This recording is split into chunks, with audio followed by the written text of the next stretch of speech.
Turn on VinciBot and the screen lights up. Rotate the orange camera to check the preview image on the screen. When the camera faces backward, the preview image is upright. Prepare two face images.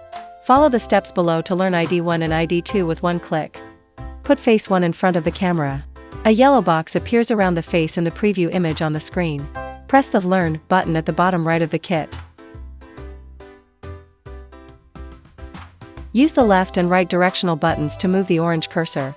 Move the cursor to New and press the Confirm button to confirm. When the screen displays Enrolled ID 1, it means VinciBot has successfully learned this face and marked it as ID 1. Place face 2 in front of the camera. Press the Learn button. Use the left and right directional buttons to move the orange cursor. Move the cursor to Continue and press the Confirm button to confirm. When the screen displays Enrolled ID 2, it means VinciBot has successfully learned this face and marked it as ID 2.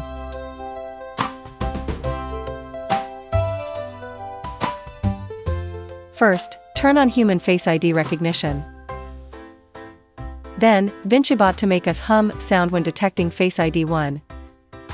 And show surprised emotion when detecting Face ID 2.